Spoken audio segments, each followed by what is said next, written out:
Bonsoir à tous, j'espère que vous allez bien, que vous avez passé un excellent week-end. Moi j'ai travaillé, alors en fait, je suis à peine en week-end, là c'est plutôt dégueulasse, mais bon, c'est la vie.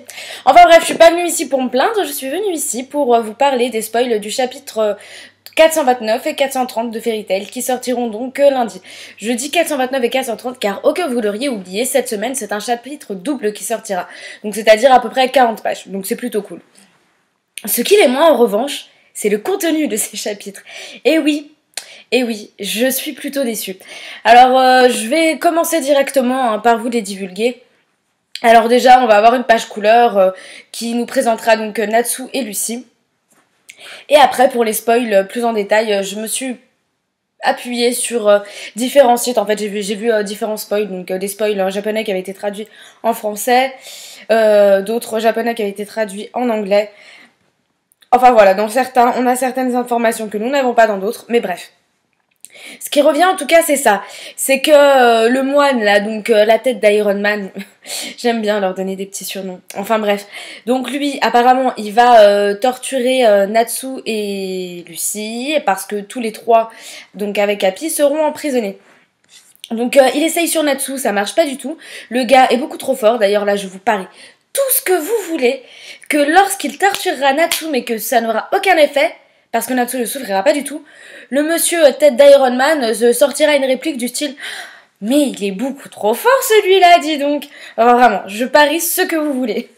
Ensuite, il va tenter de s'en prendre à Lucy, et c'est là, bien évidemment, que j'ai pété un câble en lisant ça. Gray va apparaître et va le geler pour l'empêcher de s'en prendre à Lucy. Alors, franchement, pour vous résumer comment je ressens le truc, je trouve ça vraiment pas logique. Car si c'était qu'une couverture pour Gray, en fait, depuis le début, pourquoi est-ce que Rogue du futur aurait dit à Natsu, ouais, il va s'en prendre à Frosh? Pourquoi est-ce qu'il aurait tué Frosh? Enfin, je veux dire, s'il est prêt à protéger Lucy, qui t'a grillé sa couverture, ce qu'il fait dans le cas présent, pourquoi il aurait tué Frosh? C'est pas logique. C'est carrément illogique. Puis bon, au final, on peut se demander même tout ça pourquoi? Pourquoi il s'est barré depuis 6 mois alors il vient seulement de rejoindre Avatar? Enfin, je veux dire, qu'est-ce qu'il a foutu pendant ces 6 mois? Enfin voilà, peut-être qu'on aura des réponses, hein, bien évidemment. Même si à l'heure actuelle, ça me laisse plutôt perplexe. Enfin voilà, en tout cas on sait que Erza va revenir, que ça y est, la team la plus puissante de Fairy Tail est reformée. Et on apprend aussi que elle aurait appris tout ça par Jelal. Ok, mais du coup il y a quand même une question qui me turlupine, parce que dans la mesure où c'est Jelal qui en aurait parlé à Erza, qui elle-même en aurait parlé à Grey, qui en aurait lui-même décidé de s'infiltrer dans Avatar, pourquoi est-ce que Sabertooth aurait reçu une mission? Ouais. Je veux dire, à part Jelal, est-ce que quelqu'un d'autre est au courant? Je veux dire, Jelal, Erza et Grey. Enfin, je veux dire, si Jelal était au courant, qui d'autre l'était pour Avatar? Enfin, je veux dire, c'est qui le commanditaire de cette affaire? Qui est-ce qui a écrit, rédigé le papier pour l'envoyer à Sabertooth? Qui est-ce qui a dit « Bonjour, j'ai une mission à confier à Sabertooth ». C'est sûrement pas Jelal, on est d'accord. C'est sûrement pas le conseil, on est d'accord. Le conseil était sur le coup. Alors qui? Est-ce que c'est logique? Non, ça ne l'est pas. Alors, est-ce que on aura des réponses? Ça m'étonnerait.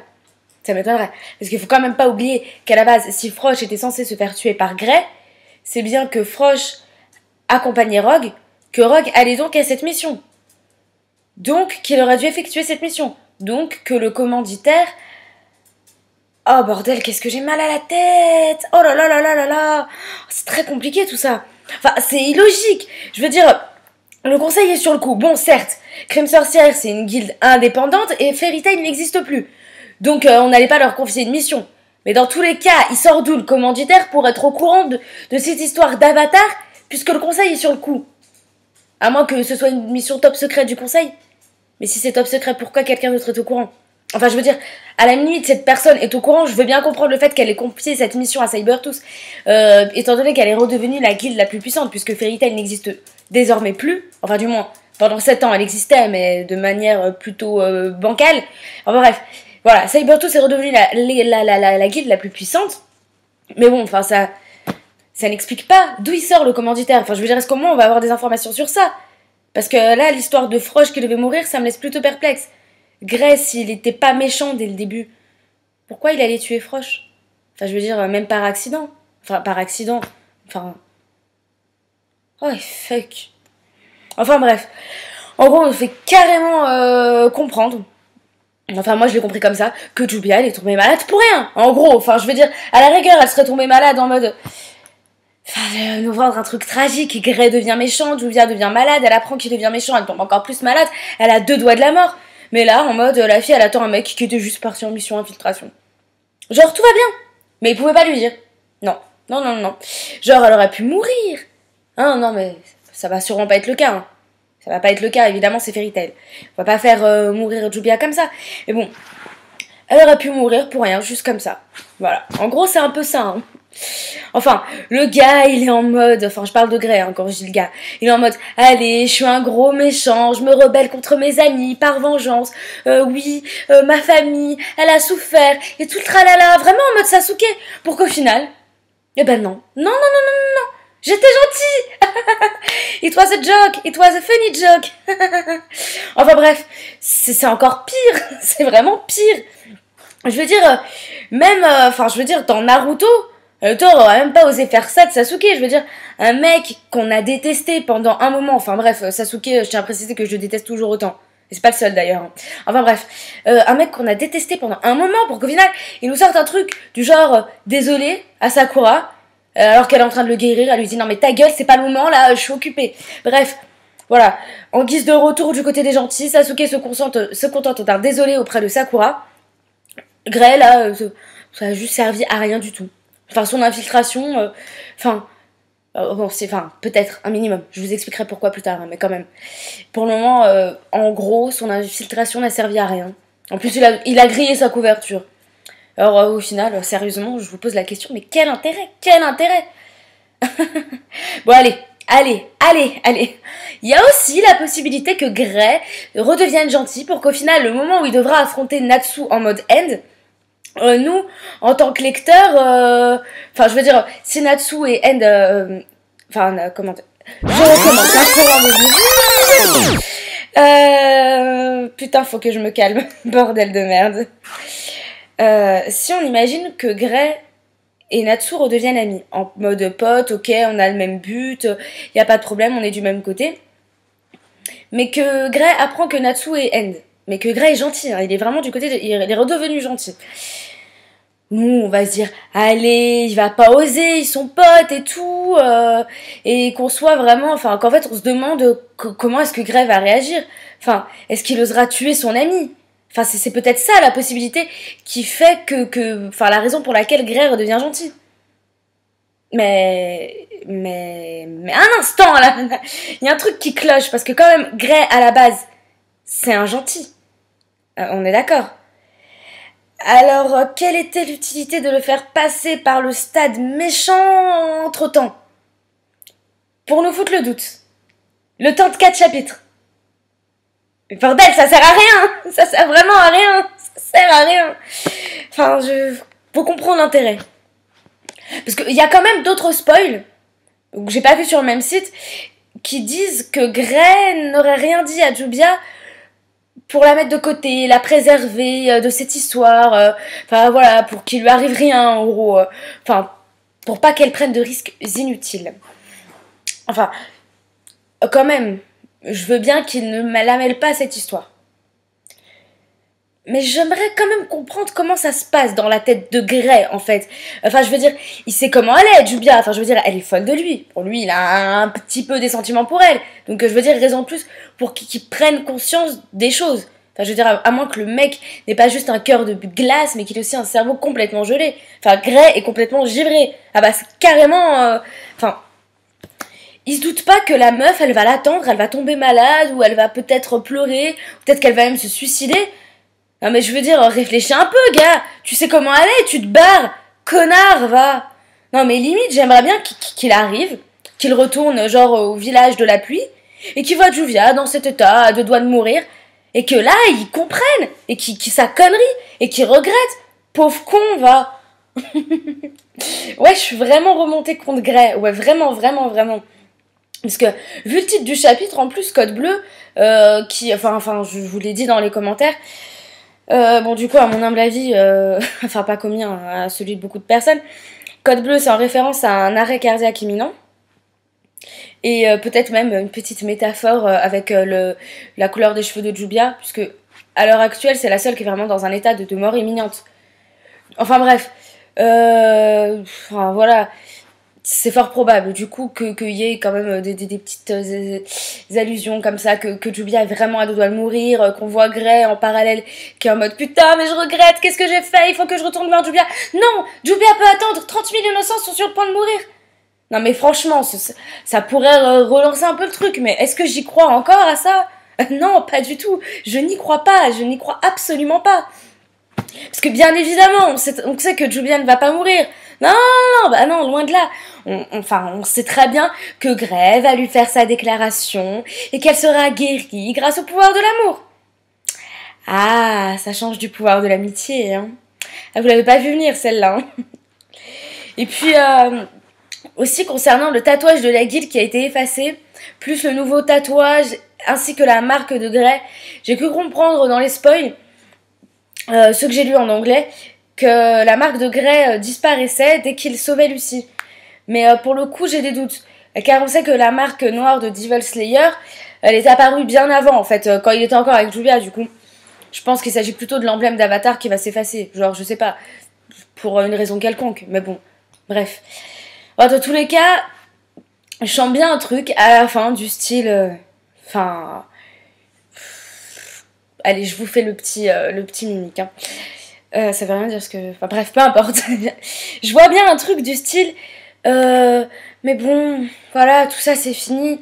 Mais quand même, Gray, enfin, t'as perdu l'emblème de Fairy Tail. Mais qu'est-ce que tu racontes, machin? Fairy Tail est juste là. Voilà, en mettant la main sur son cœur, comme pour imiter Natsu dans le chapitre 428. Et puis, il regarde Natsu, Natsu sourit. Et hop là, ça y est, on repart chercher les autres et on va casser du démon. Putain, j'ai l'impression d'être Garrison à ce moment-là. Trouvons des pédales et des matraques et on va leur faire comprendre. On va casser du PD. Ouais, j'ai envie de regarder South Park maintenant. Mais avant ça, je vais quand même finir de faire la petite critique de ces spoils. Parce qu'il y en a quand même un aussi, qui est très douteux. Enfin, j'ai beaucoup de doutes concernant ce spoil. Apparemment, il y aurait Gray qui sort un smartphone et qui contacte Erza. Ok, ça veut dire qu'en un an, Fairy Tail a connu plus de progrès. De progrès, vous avez compris le jeu de mots? Progrès, Gray. Putain, faut que j'arrête avec ça. J'ai l'impression aussi d'être Izuki dans Kuroko no Basket, avec mes jeux de mots tout pourris. Enfin bref. Je pense que c'est quand même un fake parce que voilà, je pense que les personnes ont juste vu que dans certains spoils qu'il était dit que Gray contactait que Gray contactait Erza. Du coup, je sais pas pourquoi ils ont dit allez, on va faire du fake, on va dire des conneries, on va dire qu'ils se sont joints par iPhone, voilà. Non, ça colle pas du tout. Enfin bref. Aussi les spoils qui nous divulgueraient que dans le chapitre suivant, donc le 430, parce que je rappelle il y en a 2 cette semaine, serait été Jelal qui aurait investi Erza pendant les 6 premiers mois suivant la destruction de la guilde de Fairy Tail. On leur investit d'une mission, donc trouver un culte de magie noire. Alors à ce moment-là, Erza croise Gray et lui demande son aide. Et le gars il va accepter parce qu'il va aussi se poser des questions sur End et sur sa magie de Devil Slayer. Du coup il prend cette chance comme une aubaine, il accepte et il est infiltré. Enfin bref, donc voilà, c'est une petite possibilité. Pourquoi est-ce que Gray s'est passé du côté des méchants? On a douté sur lui l'espace de 4 chapitres. En réalité, c'est juste que le gars il cherchait des informations concernant sa propre magie. Ok, donc j'ai quand même vu ces infos-là sur des sites ou sur des forums où les gens discutaient du sort de Gray, en fait, s'il était vraiment méchant ou gentil. Je sais, il y a quand même peut-être 4 semaines, voire un peu plus d'un mois. Donc ça veut dire que les lecteurs seraient en avance par rapport à l'histoire dans la tête de Mashima. Ça veut dire que des trucs auxquels Mashima n'aurait pas encore pensé, ses lecteurs y auraient pensé avant. Ou alors Mashima pioche dans les idées de ses lecteurs. Bref, je sais même pas quoi dire là, en fait. Je trouve ça pathétique. Enfin bref. Ensuite, bon, on comprend que Grey, il arrive à contrôler la marque sur son corps, en fait. Et que pour le coup, on pourrait comprendre pourquoi. Voilà, comme je vous l'ai dit, Grey a joué les méchants en infiltrant Avatar. C'était pour avoir des infos. Enfin bref, je trouve qu'il y a quand même toujours quelques incohérences. Donc concernant la mort de Frosh principalement, le reste semble plus ou moins cohérent, même si c'est carrément bâclé, mais carrément bâclé. Je suis plutôt déçue, je suis plutôt déçue du fait que tout ça a été aussi peu travaillé, parce que ça aurait carrément pu donner un truc plutôt pas mal. Voilà, donc Fairy Tail qui est dissoute. Enfin, franchement, j'étais tellement contente à cette annonce que je me suis dit, ah putain, je vais faire des reviews. Et c'est ce que je suis en train de faire encore à l'heure actuelle. Sauf qu'au final, bah non, Fairy Tail est dissoute, mais à quoi est-ce que ça nous conduit? Ok. Un des personnages devient méchant. Un est sur le point de mourir. Tout le monde est parti. Il y en a dans des guildes, il y en a qui sont au conseil. Ok, dit comme ça, c'est cool. Mais au final, le truc, bah, c'est pas si bon que ça. Alors voilà. À voir ce que ça donnera pour les chapitres précédents. Les chapitres suivants. Putain, ça y est, je m'emmêle les pinceaux. Tout ça, c'est en train de m'affecter le cerveau, un truc de malade. Enfin bref. Concernant donc le projet d'Avatar, parce que je sais pas trop comment est-ce que Natsu et ses amis là vont s'éclipser de leurs cellules. Bon, Grey va geler Monsieur le Prêtre, mais voilà, je sais pas, enfin, il y aura sûrement 2-3 petits éléments qui vont s'enchaîner de manière à rendre tout ça un petit peu cohérent. Mais bon, on sait que Avatar projette d'entamer son rituel de purification en sacrifiant une vie de plus de 30 000 habitants. Donc l'équipe la plus puissante étant reformée, donc je rappelle que l'équipe la plus puissante, il s'agit de Natsu, Grey, Erza, Lucy, Wendy, auxquels viennent s'ajouter parfois Jubia et Gajil. Puis Levi de surcroît, car elle est, comment dire. Ensuite, dans la suite, en termes de hiérarchie des personnages principaux, elle vient ensuite. Donc ne serait-ce que par rapport à sa relation avec Gajil. Mais avant elle, on a aussi les personnages de Luxus, de Mirai Jane, et d'Elfman, et voilà. Et de Lizana, bien évidemment. La femme la plus inutile au monde. Puis bien sûr, il y aura, s'il y a Luxus, il y aura forcément une unité Raijin. Enfin voilà, pour vous donner une petite idée de l'ordre dans lesquels on peut retrouver les personnages, il s'agit des personnages principaux, étant donné que c'est aussi ceux qu'on n'a pas vus sur la couverture... sur chaque couverture chapitre, donc vraiment les personnages très random. Enfin bref, donc cette équipe de Natsu, Grey, Lucy et Erza va se diriger vers la ville, de 30 000 habitants, je connais pas le nom de la ville, bref ils vont se diriger vers là-bas et la protéger, tout le tralala habituel. Et puis le prochain chapitre, le 431, s'intitulera Mon épée est... Ce qui bien évidemment fait référence à Erza. Donc Erza, un putain de combat, en mode badass. Non mais sérieux, si vous croyez qu'il y aura un combat super badass entre Erza et d'autres gens, je pense que vous pouvez rêver. Parce que là, honnêtement, j'ai de moins en moins d'espoir. Mais vraiment de moins en moins d'espoir. Autant la semaine dernière, j'en avais un peu, que là, non, j'en ai plus du tout. Vraiment plus du tout. Mais bon, on n'est pas à l'abri d'une bonne surprise, n'est-ce pas Mashima? Enfin bon, je pense que cet arc se terminera, sans trop sans trop m'avancer, je pense être capable de dire que cet arc se terminera sûrement par une victoire. Puis par un retour auprès de Jubia et Wendy, qui ont complètement été zappés pour le coup. Mais bref, on aura une scène de retrouvailles entre Grey et Jubia, comme je vous l'ai dit tout à l'heure, où elle guérira. Et puis ils repartiront ensemble avec Gajil et Levi, sauf si ils resteront au conseil. Ce qui m'étonnerait, puisque là, en fait, tous les personnages qui avaient retrouvé un truc entre-temps, en fait, ils quittent totalement leur truc. Lucie était devenue journaliste, ah bah je me barre. Bon, à la rigueur, ok, si t'es journaliste, tu peux voyager. Wendy, elle quitte finalement la Miascale. Voilà, ok, d'accord. Donc je pense que oui, Gajil et Levi les rejoindront probablement. De toute façon, après, c'est les membres du conseil, donc ils peuvent peut-être faire un peu ce qu'ils veulent au niveau des missions. Puis bon, honnêtement, au conseil, qui est-ce qui ne voudra pas qu'ils aident au Fairy Tail? Honnêtement. Donc, à la recherche des autres membres perdus, qui sont donc les Strauss. Donc, j'espère que Lysana sera... Non, je ferme ma gueule. C'est dégueulasse ce que j'allais dire. Vous pouvez pas faire mourir une femme qui est morte puis qui est revenue parce qu'en réalité elle était dans un monde parallèle. Ce serait pas logique. Puis bien évidemment, le Big Boss Luxus avec l'unité Raijin. Et tada, ça y est, bon bah l'arc est fini. Et on n'aura plus qu'à retourner casser du démon. Voilà, donc il ne me restera plus que N, Zelef et Acnologia. Je vous avais dit que j'allais vous faire une vidéo là-dessus, mais oui, je sais. Mais le problème, c'est que j'ai énormément de choses à faire. D'ailleurs, j'ai une fiche de lecture à rendre dans 3 jours. Le texte fait entre 20 et 30 pages et je n'ai toujours pas commencé à le lire. Donc je suis plutôt dans la merde, mais j'ai quand même trouvé le temps de vous faire une review. Donc ça vous montre quand même l'ordre de mes priorités. Alors voilà, donc je vous ferai quand même cette review, enfin cette petite vidéo de supposition incessamment sous peu. Laissez-moi au moins rendre ma fiche de lecture, je vous promets que je le ferai ensuite. Enfin voilà, j'espère que cette vidéo vous aura plu. J'espère que tout comme moi, vous ragez un minimum de ces spoils, puisque j'ai envie que cette fois-ci, dans les commentaires, les discussions soient animées. Voilà, enfin un peu plus que d'habitude, où je vois des gens qui ragent, qui soient énervés. Enfin, je veux de l'énervement dans mes commentaires.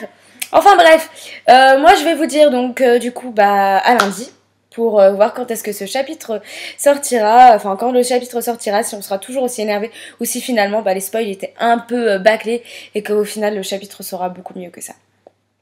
Enfin voilà, moi je me fais pas trop d'illusions, mais en attendant lundi, je vous fais des gros bisous et je vous dis donc bah à la prochaine. J'ai oublié de vous dire quelque chose de très important. Moi aussi j'ai un spoil pour vous. J'ai une image de ce à quoi ressemblerait Elfman dès qu'on l'aura retrouvé. Et promis, vous serez pas déçus.